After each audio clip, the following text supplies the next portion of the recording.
The assignment was simple. Deliver a black duffel bag to a drop point in Acacia. No opening it. No peeking. No delays. Jide was given the bag, but something inside rattled, metallic, not powder. He carried it like a bomb. When he got to the drop site, a man in a helmet took it without a word. That night, Timi asked, "What was inside?" Jide shook his head. "I didn't look." Timi hesitated. "I did." Jide turned to him sharply. "You opened it." "No. I scanned it with my phone. I didn't touch it. But it wasn't drugs, Papa. It was a gun." That was the second time Jide couldn't sleep. The story begins. Jide had worked jobs before, real ones. Factories, loading docks, even construction in Festac. But this one was different. No interviews. No ID. No paperwork. Just a number. Just a van. They called it logistics. But nothing ever got delivered. Only picked up. And never seen again. He brought Timi in because school fees were due. The boy was 17. Strong. Quiet. They said it would be light work. He'd learn quickly. Everyone did. Jide didn't ask what the crates carried.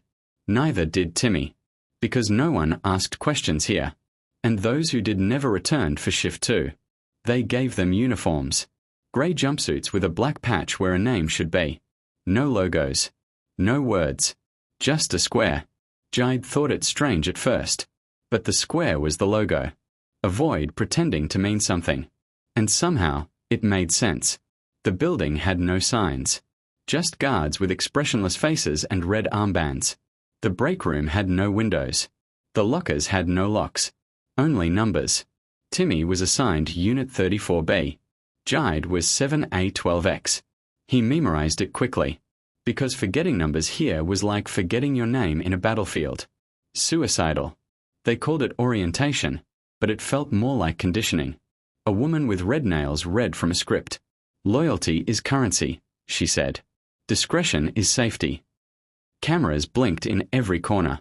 Jide asked when lunch was. She smiled and said, "When you earn it." They were taught how to carry crates. How to seal boxes. How to look straight ahead. Never left. Never right. The rooms were cold, metal, echoing. Timi asked why everything smelled like bleach. No one answered. The rules came later. Not on paper. Spoken. Whispered. Spread like myths that carried truth. Rule 1. Don't speak unless spoken to. Rule 2. Don't ask what's inside. Rule 3. If the van honks twice, run. Rule 4. If someone disappears, they never existed. A man named Chucker once joked about the crates. Maybe it's gold. Or babies. Everyone laughed, except the red-nailed receptionist. He didn't return the next day. No one laughed after that. He wasn't a supervisor. He wasn't anything, really. Just appeared sometimes. Watching. No clipboard. No name tag. Dressed like the idea of a threat. He once stood behind Timi for 5 straight minutes during an assignment. Said nothing. Then walked away. Timi didn't sleep that night. Neither did Jide. Jide asked if they should quit. Timi just shook his head. "We need the money." It was true. Rent was due. NEPA had cut light again.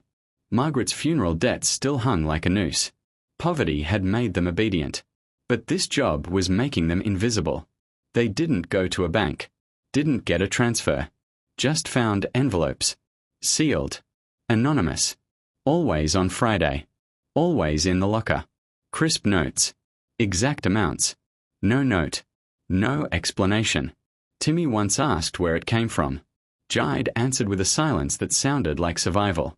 That weekend, Jide bought food. Timi bought a small notebook. "I want to keep track," he said. "Of what?" Jide asked. Timi shrugged. "Just patterns." Jide should have burned it right then. Unit 19 went out on assignment. 3 men. 1 driver. Standard crate run to Apapa. The van didn't return. No announcement. No funeral. No explanation. Just new names on the roster. Timi started writing more. Names. Shifts. Van numbers. Something in him had turned. Jide noticed it. Eyes that no longer drifted. Fingers that twitched when silence stretched too long. He was changing. Becoming sharp. And sharp things get noticed. And noticed things disappear. The assignment was simple. Deliver a black duffel bag to a drop point in Acacia. No opening it. No peeking. No delays. Jide was given the bag, but something inside rattled, metallic, not powder. He carried it like a bomb. When he got to the drop site, a man in a helmet took it without a word. That night, Timi asked, "What was inside?" Jide shook his head. "I didn't look." Timi hesitated.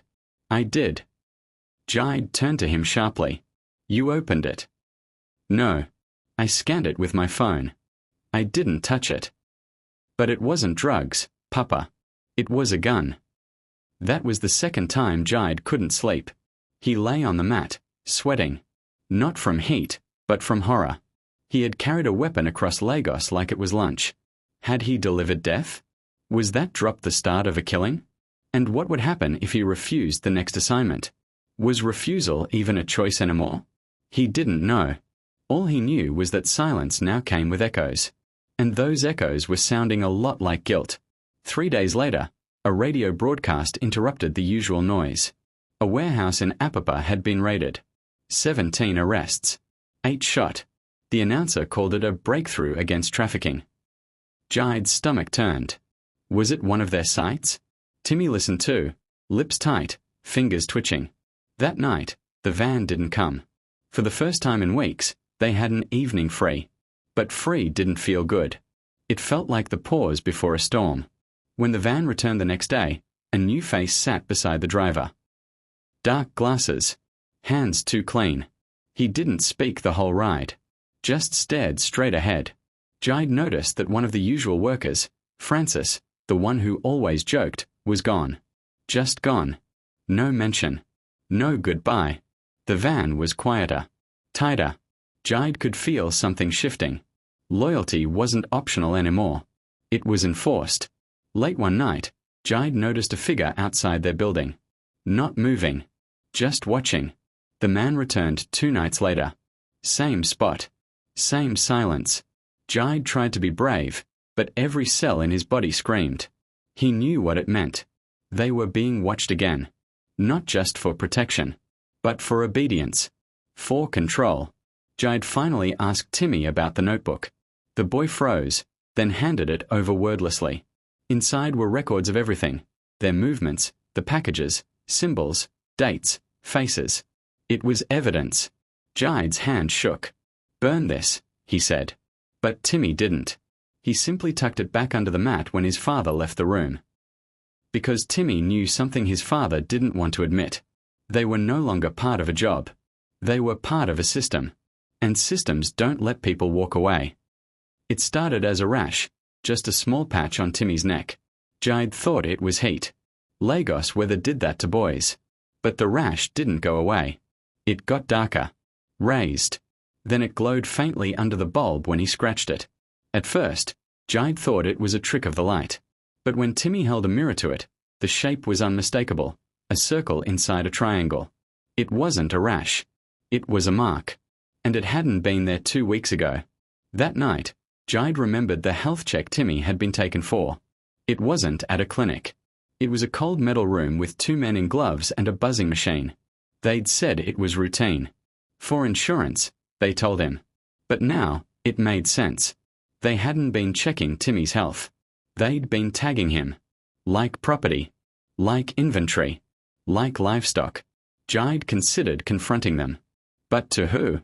The van man? The silent watchers? The red-nailed receptionist? There was no name, no number, no department. He couldn't file a complaint with a ghost. He paced the room, heart pounding, every corner of the apartment suddenly feeling like a stage. Someone was always watching. And now they'd left proof of ownership on his son's skin. Timi didn't go to work the next day. He lied about a fever. Jide went alone. When he returned, the boy was gone. Panic gripped his spine until he found Timi sitting under the bridge near mile 2, speaking with someone, barely older than him, face half-scarred, eyes wild. Jide pulled him away, but not before hearing her whisper, "They did it to me too." Her name was Zara. She once did inventory. Smart, fast, curious. Like Timi. She asked questions.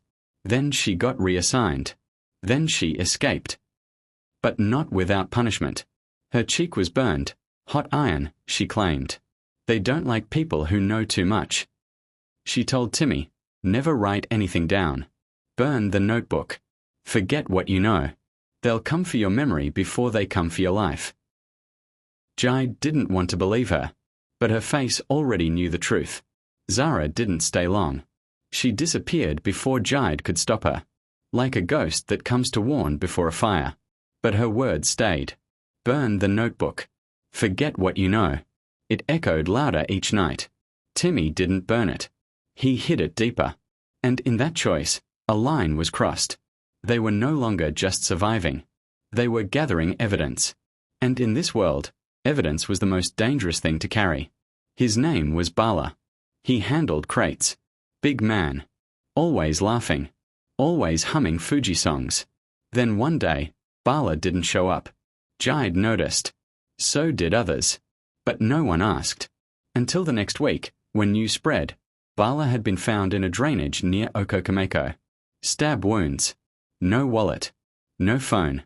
Jide knew it wasn't robbery. It was an erasure. No one mourned publicly.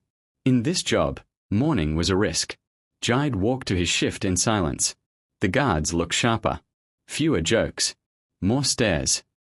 Everyone began arriving 10 minutes earlier. No one made eye contact. Everyone suddenly remembered how to forget. Fear had been upgraded from presence to policy. Jide told Timi to stop writing. Burn the book. But Timi just said, "Not yet." That was all. No debate. Just defiance disguised as calm. Jide wanted to scream, to shake him, to tell him that intelligence was dangerous here. But the boy was already becoming something else. Not a victim. A witness. And witnesses disappear. They were offered a raise. Out of nowhere. Another 100,000 each. Performance bonus, the man in black said. No eye contact. No signature required. Just accept or don't. But Jide knew. It wasn't a bonus. It was a bribe. A muzzle made of money. He almost said no. Until he saw the photo tucked in the envelope. It was of Timi. Sleeping. That night, he didn't sleep. He stared at the ceiling, sweat soaking his back. The apartment felt smaller. The fan louder. The cash on the table a fresh insult. He was no longer just an accomplice. He was now a father who chose fear over freedom. He accepted the money. Because safety wasn't cheap. And silence had new interest rates. He tried to convince himself he had done the right thing. Kept Timi alive. Kept them fed. But when he looked at his reflection, he saw a man slowly being hollowed out. He wasn't Jide anymore. He was employee code 7A12X. A ghost in human skin. It came in a sealed envelope, Timi to complete next assignment solo. No details. No option to decline. Jide froze. "He's just a boy," he whispered. But that didn't matter anymore. Timi was on the payroll. He was inventory. He was theirs. Jide begged. Not with words. With eyes. With delay. With fake coughs. It didn't matter. The van came. Timi was taken. When he returned hours later, he didn't speak. Not that night. Not the next. Until he finally said, "I carried something. I dropped it somewhere. That's all I know." But his eyes were different. Like he'd buried something deeper than a box. Jide found the notebook shredded the next morning. Pieces burned in the small cooking stove. Timi didn't explain. He just said, "It's too late for evidence." It wasn't safety anymore. It was surrender. The rain came suddenly. Thunder without warning. They were on assignment, both of them, in Ikoyi. Rich streets.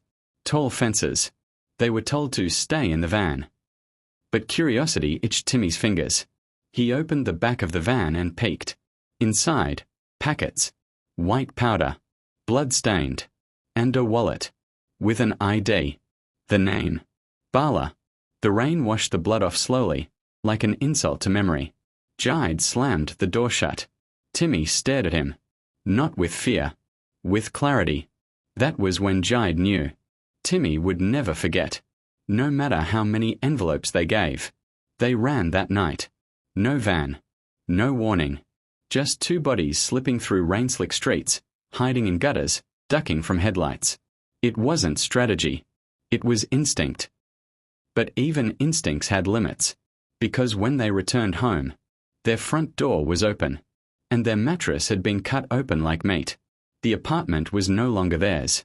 It had been searched, scanned, smelled. Jide didn't ask how they found it. He already knew.